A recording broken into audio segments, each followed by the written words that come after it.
Day in Woburn. I'm your host, Samantha Stone, and I'm excited because we'll be talking with one of our school committee candidates and part of our election series. But before we do that, we have a really quick conversation to have about an upcoming event that I'm dying to learn more about. Welcome, Cat. Thank you so much, Samantha. Thanks for having me. Everybody, my name is Cat. I'm with the Mystic River Watershed Association, and we've been partnering with the city on some very cool park and open space projects that we'd love to tell you about at a very cool upcoming event. So the event I'm very excited because anything called Wild in Woburn, I want to know more about. Yeah. Well, the wild part is we're going to have a free ice cream truck and free pizza and free games. So we hope that folks will come on out and bring their appetites and bring their kids. It's next Wednesday. So Wednesday the 6th, it starts at 5 o'clock. It'll be at the public library. You'll find us for the first hour on that front lawn. Again, free pizza, free ice cream truck. We'll have some folks there to tell you about some of the projects we're working on. And then at 6, we'll move into the library and have kind of slightly more formal presentations about these projects. That sounds fantastic. So all I heard was free dinner and dessert. Come learn about really cool recreational space that we've been building in the city. And this is so just, you know, when we publish this, not everybody watches it the same day. So September 6th, correct? Yep. Okay, September 6 p.m. 6th, it's 5 p.m. So September 6th, 5 p.m. to 7:30 p.m. Great. And do you want me to mention the 3 projects, or are we more just get people there and they can hear about it? Remind people, it never hurts. Okay, well, so the 3 very cool projects we're working on in the city. The first one is at Hurled Park, which is at the site of the old Hurled Elementary School, and it's a very cool project. You know, the school is coming down, and there's going to be a new park area with grass for picnicking and kicking around a soccer ball. There'll be a playground, a basketball court, spray area for the kids, and then there'll also be a whole trail network for walking and, I don't know, being shady in the sun. So that's one exciting one. The second exciting one is going to be at Shaker Glen, which is over by the 5 Corners. So, you know, kind of that Lexington. 4 corners. 4 corners. I just don't want you to get, you know, all kinds of hate mail. So we're going to fix it now. Yeah. I appreciate that. It's funny. I grew up with a 5 corners, so it sticks in my head. But yeah, so it's over Lexington Road. And that's going to be, again, trails for walking. It's going to be a restored stream and wetland. It's going to be beautiful. It's going to be shady. It's going to be nice. And the final project is at Horn Pond, rebuilding. There's a fish ladder there that helps the herring get up to Horn Pond. It's cool. It's like the biggest fish migration in the state. And so we're building a new fish ladder that will not only get the fish up to Horn Pond more efficiently, but it'll make it easier for community members to really see what's going on. So come out and hear more on the 6th. I love it. Thank you so much for joining us. I'm so glad we could squeeze in today. I want to give a shout out to Jeff Dillon, who texted me this morning and said, Samantha, there's this awesome event. Can you squeeze us in before the 6th? And I'm so glad we did. I unfortunately will not be able to attend anything in person as I'm going through treatments, but I will. I know it'll be an awesome day and evening for lots of families. So I hope they go out and check things out. 5 o'clock on the 6th outside the library. Thank you. Thanks, Kat. Next up, I'm really excited, Marie, for you to join me today. We're going to have a deep dive on all things school committee and your campaign.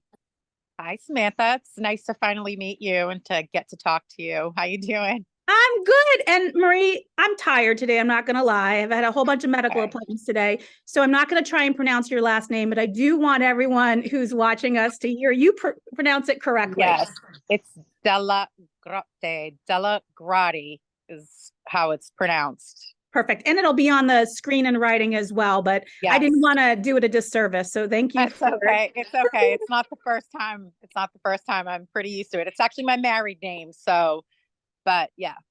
Perfect. Well, I always tell my husband I married him for his last name. I thought Samantha Stone sounded like a really good name. Sounded great. You know, that was definitely part of what put me over the edge. Yeah. Look, running for school committee is a difficult decision because it's a ton of work, right? It's not like, oh, I have a meeting here and there, but we have a really dedicated school committee in our community and they're very active and there's a lot of things going on. What motivated you to put your hat in the ring this time around? Well, honestly, I just felt like I have kids in the school system. I'm a very passionate type of person. I felt that, with Hmm. things that I've done in my personal life and in my professional life, that, I can help move things in a positive direction.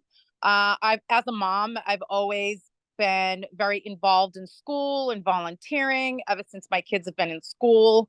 I've always, been the first to offer to help with anything. So I just felt that, I wanted to take a bigger step, take a little bit more. I was willing to dedicate a little bit more of my life to helping the kids in the school system. And, I've gone to a couple school committee meetings before and I've always been involved. So I felt like I wanted to take a bigger step, a bigger role. And I said, my kids are only going to be in school for a little bit. It's now or never. So Well, here I am. know that feeling as a mom of all adult children, and I don't know where the time went so quickly, but it certainly does. I want to talk about a couple of things. So first of all, you mentioned things you've done professionally. What is it that you do for work? So my husband and I, we own a school, a martial arts school, but we specialize in Muay Thai kickboxing, and we also work with professional mixed martial arts fighters or kickboxers who want to further their career, whether it's amateur or professionally. So I'm sure you've heard of the UFC, the Mhm. Ultimate Fighting Championship. So we've been running a school in Somerville since 1996, where it's called Siyatong Muay Thai MMA. We are known as the Harvard of Muay Thai. We've been voted one of the top 10 places in the world to train Muay Thai kickboxing. So I don't do any of the training. I just run the business and the daily operations and the staff and all of that stuff, the sponsorships, the fighter contracts, anything that may come in. I don't do any of the training. I say it's our yin and yang. My husband trains the fighters and the trainers, and I run the front office, anything pertaining to the business. It sounds like a good balance. So I'm glad. Yeah, I love It that. has its challenges, I'll tell you that. But My husband and I adore each other. We've been married for 26 years. I don't think we could work together full time. yeah, So I give you credit. It's a different element. I think a lot of people can't do it, but I feel like I know my role, he does his role, and it's been working like that, since 1996. So here we are today. Well, you mentioned your passion, and I do want to ask you about this because you have spoken at a couple of school committee meetings, or at least one that I saw. Passion might be a word to describe it. Yes. Maybe a little aggressive might be another word to describe it. In tone, not in substance of the message. Well, it's not in my tone. It's just how I am of nature, and I feel like some people take me or perceive me the wrong way because I talk with my hands, or I'm a loud Italian girl, and that's how I grew up. And I'm not an aggressive person at all. It's just how I am. And it kind of says take it or leave it. And, it's just who I am. So that's okay, right? That we are. Exactly. I'm a loud Italian girl who talks with my hands quite a lot myself. Yes. So I certainly identify with that. But I think one of the things that I wanted to ask you about, because you brought it up, and I think it's a fair thing, is knowing that about yourself, knowing that that is sometimes a perception, and the role of a school committee member is to represent the community, people who know you, and sometimes people who don't yet know you, but hopefully will. How do you hope to be those people feel comfortable to approach you if they have an impression that perhaps is wrong? Well, so, I've experienced this before, just, in my normal life. Some people may get the wrong perception of me, but I feel like it's, once people get to know me, they love me, and, and I love everybody. I have no problems with anyone. So, I think people just have to, you have to accept people for who they are. You know what I mean? Like, this is just how I am. I talk with my hands. I'm a little loud. I'm a little aggressive. It's just, I'm a go-getter. I have worked for myself since I was 19 years old. Like, I sign my own paychecks. I am aggressive in nature, and like, just, it's how I am.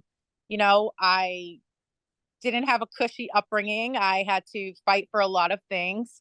And I still, every day, I didn't get things handed to me in life. And I've always had to work very hard to get what I want, or to be where I am, and to, be myself. It takes a lot of work. And, I think once people get to know me, yes, I've had that said to me before, that when people see me, they are afraid to approach me. But I think once they realize I've been very open, like, if anybody's wanted to call, I said, here's my cell phone number. Call me directly. I am a very willing and open, and I'm always willing to make time for anybody at any time. So one of the things that I think is really important is, look, there's always a lot of things that we need to work on, and we'll talk about some of those things, but there's also strengths in our community, right? We've got schools that have things that are going well. From your point of view, what are some of the strengths of the Woburn public school system today? So I love the Woburn Public Schools. That's why I was willing to, I'm a busy lady. I love the schools. And I felt that, yes, we have so many strengths. Like, the kids in the school are all great. All the teachers I've dealt with have all been phenomenal. All the principals, all the, like, the sense of the community as a whole. Like, even though Woburn is a city, it has a small town feel to it. It has a small town, like, sense of community, where if something happens or we come together, people that you don't even know will come together and, do something for their neighbor that they don't know, or something in the school. If something happened to a child or a family in the school, like, there's meal chains, and like, you really don't get that in a lot of places, even though we are a big city. You know what I mean? It still has that small sense of community and connection. So I think that that's great. So that is a major strength in the schools. So, and another thing that I do love is that a lot of our teachers and the people that teach in the schools live here.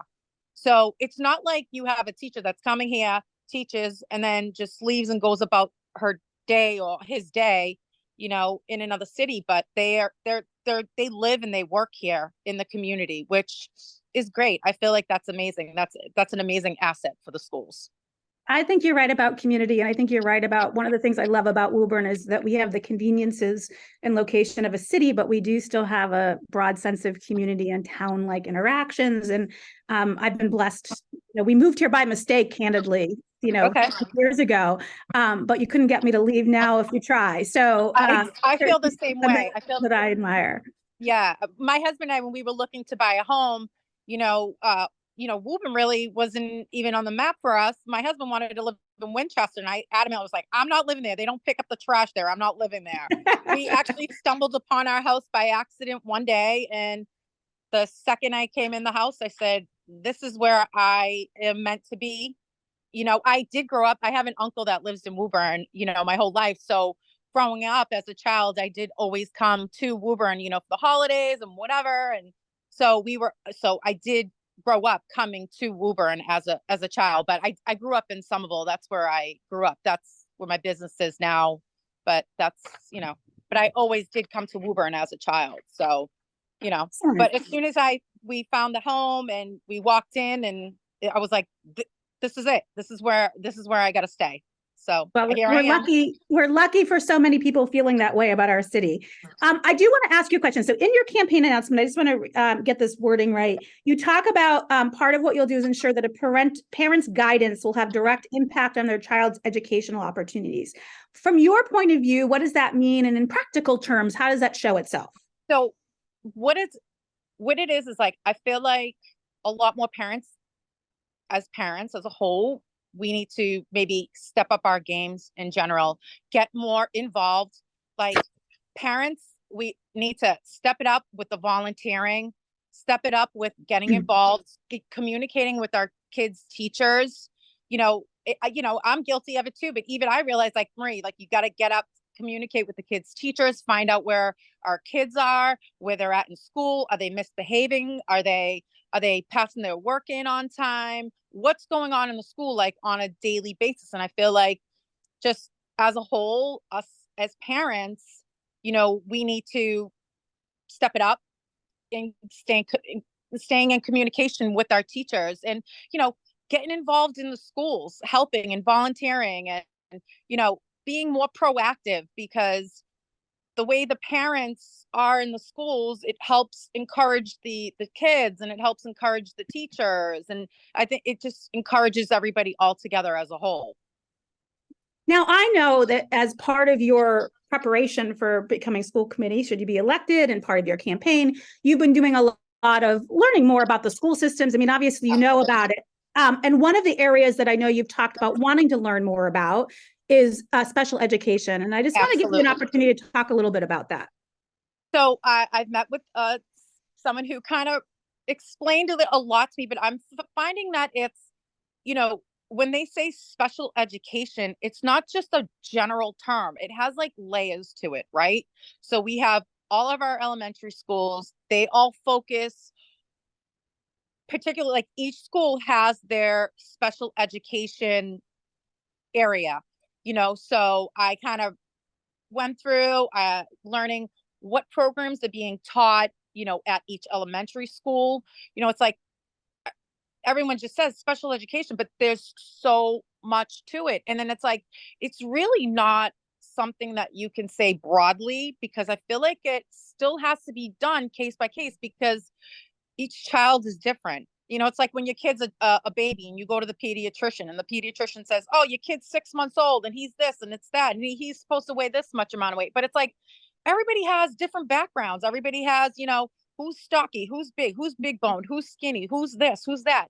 So to say, like, comparing everybody on the same pediatrician chart, you just can't do that. It just, the pediatrician would say, your kid's too big, or your kid's too skinny. I'd be like, okay, whatever. Like, I was never like, to that. But I feel like the special education is like that, because you may have one kid who's, excels in math and does this, but just, can't sit still in the classroom, or just everybody has different paths to walk in life, and we have different roads to take. Does that make sense?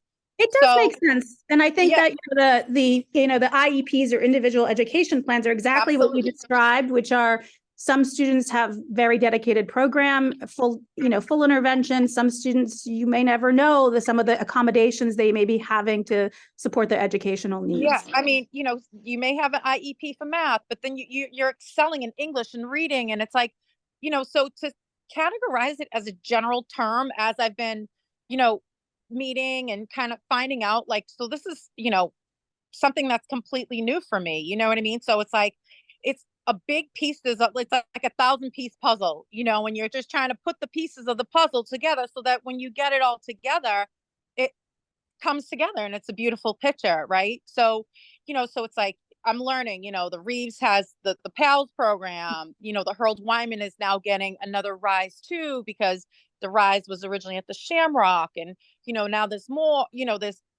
there's more of a need for the Rise program, and, there's PALS, and I just learned the Gains program. So, there's each of these things that each school specializes in. So, there's a lot to it, which, I'm willing to learn, because I feel like I can help move things in a positive direction. Great. I appreciate that. Thank you for giving us an update on that. Now, something that's been very timely in our community is there have been last count I heard was 100. I'm not sure if that's the current number of refugee families who have moved into our community. And not all of them have school-age children, but there are school-age children in that group. And I'm, from your point of view, what's the role of the school committee to welcome and support those families as they integrate into our community? So this is a little difficult. This is all just coming about. It's a brand new thing.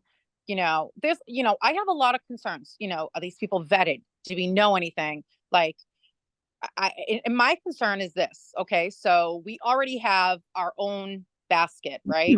We already have our own kids that have special education needs. Now we're going to bring in these other kids that you know, I understand that they're coming from war-torn Haiti. I understand that they're having issues with their government. It's imploded.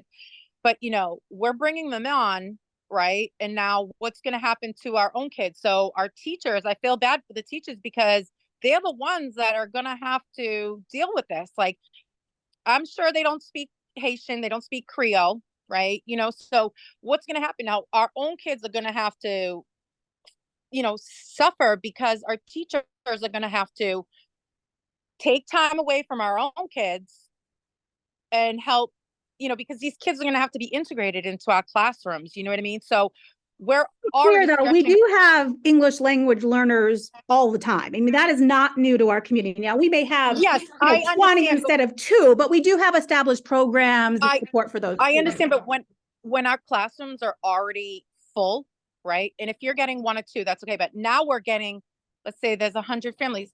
Do we even have numbers of how many children are in that? Like how it's really going to affect our classrooms? Like now, not only are we having 2 that already maybe they're coming from Brazil or they're coming from Guatemala or wherever they're coming from. Now we have other kids coming in. So it's such a strain. And I feel like our neighboring communities should take some responsibility as well for this. It can't just be all on Woburn, you know, because other cities and towns, they also vote for these policies to, you know, and I get it, it comes from a state, federal level. And I know that there's not really much that the city can do, but I'm concerned in the sense where we'll make it happen. I'm sure Woburn will do what it has to do to, you know, get the job done, right? Isn't that the city motto, getting the job done on the DPW trucks? I have But no idea, but I like it. I don't think I've noticed the model. I'll have to yes, look again. yes, getting the job done or something like that. But, you know, I just feel like all that strain can't come on just the city of Woburn alone. Maybe, you know, some of the neighboring cities could take some of the kids as well, because, you know, our teachers and our children that are in the classrooms now are going to be the ones that suffer, you know, because the teacher has to take time or use Google Translate or something to, you know, and we don't know what special needs these kids may have. So it's a real messy situation, I feel like. And then to come on so quickly, like now we have school starting next week. You know what I mean? So I'm sure the poor administrators in the schools are going crazy because there's so much stuff, and I'm sure they don't have the proper paperwork or you know, so it's a messy situation, and it's kind of all new, you know, so it's kind of something we have to, you know, learn as it's coming. Is, you know, because is this the first time Woburn has gotten such an influx of kids at one time? I don't know the answer to that in terms of refugees, but we certainly welcome, I imagine, these numbers every year. If we look, we have, you know, 4,300, I think was the last count. I had, you know, over 4,000 students in our schools overall. Yeah, 4279 was what There you go. So you've got the exact Yeah. number. So, you So know, roughly even 4,300. Yeah. yeah. So even if it's a couple hundred, the numbers overall are not overwhelming, but certainly it may be in specific classrooms or it may be to specific programs. Right. I know people do have concerns with the classrooms already being, you know, full as they are already. You know what I mean? So I just feel like it's a lot, and it's a lot on the teachers. It's a lot on the paras and the other people that are helping in the school. So, I mean, it's a messy situation. Is it a great situation? No, not really. But, you know, it'd be nice if some of the other communities would stand up and help Woburn in that, in taking some of the kids into their school systems as well, you know, so just an idea, you know. Thanks for sharing that point of view. I want to talk about funding, because it's sort of part of this is like, how do you absorb it? And, you know, absorption means, you know, salaries and supplies and all the things. Now, we all know that there's a capital study in place to look at the physical infrastructure of our schools. I think the study is even done. I'm not sure if the school committee has seen the report of it yet. But I know that, you know, I wouldn't expect you to have all the insights into the capital. Yeah, I haven't done too much work yet on yeah. budgeting and funding and stuff like that. Okay. I've been, because a lot of people have really shown their concern for special education. That's really where I've been kind of working on. But you know, budgeting was something that I was going to start working as, you know, as my kids are back in school, I could spend a little bit more time during the daytime working and kind of figuring out how the city gets the funding. And, was it chapter 70 or section 70 or something, how the state determines the funding for the schools. Yeah. Just I will respect that you haven't dug into that yet and not ask you a question about the funding. There's lots of other things for us to talk about. Yeah. I do want to talk about, about a year ago in public places, you had raised concerns about sex education, and you had made some pretty frightening claims around showing porn in the classroom and, promoting multiple partners. Right. And I know that you had sort of said, well, I think the implication in the community, the chat was, I'm going to go find out about this, right? Because I think there was a lot of pushback on this. So since you've had an opportunity to do some of that investigation, what have you, what different comfort do you, or not in the programs that we offer? So I had zero intentions on running for school committee. And then once I found out about the new sexual compensation, or however they call it, comprehensive sexual education that they want to pass in the state, I really got alarmed. I had been dropping my daughter off to school, and a woman had handed me a pamphlet, and I was with my husband. I had to take my husband to the airport that morning, so I didn't normally have my husband with me to, when I did drop off. Well, the pamphlet, I don't have the pamphlet still, because it was a year ago, but I was set off because I don't want my child learning about stuff like that in school. I'm sorry, that's not the place for it. Just to be clear for everybody watching, every parent has the right to 100% opt out your child from this program. But the problem I have with the opt out is first of all, it's not sent with enough time. I actually just had an issue last year because an opt out email was sent, and it was all the way at the bottom of the notification. I missed out on it. So when my child came home from school and said to me, hey, Ma, I had to do a survey on questions such as how many sexual partners they've had, if they're sexually active, if they have multiple partners, if it's same-sex partners, stuff like that. That's nobody's business. You know what I mean? And I don't feel that in school. I get like basic sexual biology, 100%. Like, that's no problem. I have no problem with that.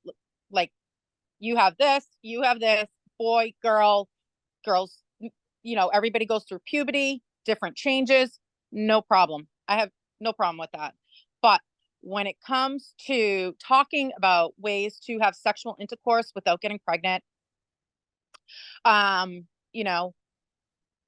encouraging mischievous behavior in that sense, if you're an adult, what you do in your bedroom is not my business. I don't care. As long as you're not messing and touching kids, I don't have a problem with it. You do what you want to do. But when it comes to my children, I am the mother. I'm born. This is my job until the last day that I die, is to protect my children from whatever it may be. So I feel that, that type of encouragement in the schools and this new comprehensive sexual education that they want to teach the kids. Just have you looked at have you had a chance to look at the curriculum? Yes, I have. So I'm not. Well, I think that's I don't want to belabor this point. I appreciate you sharing your point of view. I do think it's important for us to emphasize that maybe it isn't enough notification. That's a very fair criticism. It's also very fair that not a lot of people look at the curriculum to help make an informed decision. And that's certainly something you talked about, parent involvement. There's a great opportunity to do and that. I feel like if, I feel like information is everywhere. It's spanned out between a bunch of apps, right? You go here, you go there, you go to the website.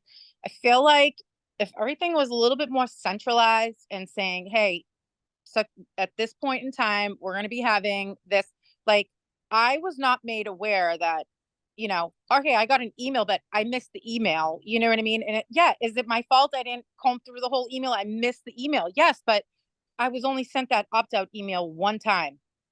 That's something with the content that was done in the survey that needs to be sent to parents. I feel like 2 times, 3 times even, with enough notice, because I was so beyond upset when I found out that, my kid was doing the survey. I was losing it. I think that the communication is fair. And my kids took a similar survey years before yours did. And there was a notification, but I think having sufficient and multiple notifications makes sense. So I think that's fair criticism. Yeah. And I feel like the content may be a little bit more graphic nowadays. I feel like it might have. I'm not sure it's changed, but we won't belabor my kids while me talking about their sexual education material. So we'll skip that so I don't get yelled at later. Or I don't get yelled at later on too when I'm trying to drive down. I learned a long time ago to be careful what topics I step in, and this is about you, not me, anyways. But I appreciate that. I have just a couple questions. I know we don't have a lot more time, but I do want to say that one of the things, if my trans child were in school today, I would be a little uncomfortable with some of what I've seen you publicly post, or homosexual, and on your public posts. And I would be a little concerned that you would not advocate for their safety and well-being. And so I want to give you the opportunity to address that. I'm not saying I'm right. I might be completely right, but I'd like to give you an opportunity to talk a little bit about your perspective about the role. If you think that I'm somebody who would advocate for any child to get hurt, that's absolutely wrong. I have no problem. I don't care what you prefer sexually. If you're an adult, you do what you need to do. That's not my business. Like, that is not what you do in your bedroom is your business. It's not mine. But children of all walks of life need to feel safe in school. Just because I have a belief, I'm not going to push my belief on you. But at school, there's a certain time and place. If a child feels that they're transgender, they should have their areas, their school, they need to feel safe in school. I'm not for advocating any type of bullying to anyone, any walk of life. I don't care. Are you a good person? Are you, that's all that really matters. Are you a good person? Do you do your homework? Do you get to school? You do your job as a student. That's all that I care about. I'm not for, because some kid is trans, that to have the other kids pick on them. That's not, you know what I mean? And I feel like people will have that perception. That's absolutely not true. Just because I have a different belief, I'm not pushing my beliefs on you, but just because your child or whatever is transgender, you can't push your beliefs on me or my kids or anyone else in the school. School has to be a place for everybody. It's a public gathering for everyone. So whether you're black, white, yellow, red, yellow, blue, I don't care. Are you a good kid? Do you do your homework? Do you get to school? Do you participate? You do your gym class? You say hi to the other kids in school. That's all. You go to school, you do your work, you be a good kid, you come home, do your homework, and that's really it. It doesn't, I feel like nowadays everybody has to belong in a box, and it's exhausting. You know what I mean? Like, enough with who's what, who's black, who's white, who's male, who's female, who's gay, who's straight. Enough of it. It's like, it's beyond exhausting. I think for these kids too today, like they're used to seeing everything. You know what I mean? So it's like, we don't have to constantly keep putting people in boxes. It's exhausting for me as an adult. I can only imagine what it's like for these kids. These kids are already having enough issues, going through puberty and growing and adapting and meeting friends and hanging out. Like, I think everybody's welcome, and I think today's kids, don't, they're more accepting than, let's say, 10 or 15 years ago. I think generally speaking, that's true. And I do think, and look, I would never want to go through puberty again. That is not something that I wanted, that I envy any of these kids going through. I mean, menopause is a whole separate thing, but we won't talk about that today. Yeah, I was gonna say.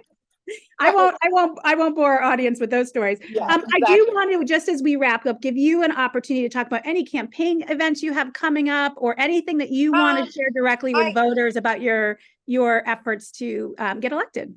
Yeah, I mean, I did actually just have a meet and greet yesterday. I had a small little group of people that came. I think it went pretty well. I don't have anything upcoming. At least not that I know of that I planned. I was so concerned with the month of August was really busy for me. Professionally, the UFC was here in Boston recently, so that basically took up, because we've been involved in the sport, we had a lot of fighters using our gym in and out, so a lot of stuff for that. So I was very busy with that. That took up a lot of my time. And then I just planned a little event yesterday. I had a meet and greet, and then I probably will do something, maybe again in the future. But right now I don't have anything on. But I do have a Facebook page. I think it's just Marie DellaGrotte for school committee or something. Make sure you get that over to Jen and she'll put it on the screen so we okay. the correct one for you. Yeah, I mean, and that's pretty much it. I love the city. I feel like I can really have a positive, gain to the school committee. I just feel like I'd love to try it, and I'd love for Woburn to give me a chance to see what I can do. And I think, for myself too, to test myself personally, to see what, I can achieve, to get done to make the schools better in general as a whole. Well, I appreciate your time today. I'm so grateful. Yeah. Look, you don't see me running for a public position. Maybe someday I will, but it's a lot of work. And I really appreciate that everyone who puts their name into it and runs a campaign and tries, because we're really fortunate to have folks who want to serve our community. And that's a gift. And I appreciate you coming on with me today and talking about all the things that are, well, maybe not all the things, but some of the things that are important to you and important to our community, and just openly sharing. I'm grateful for that.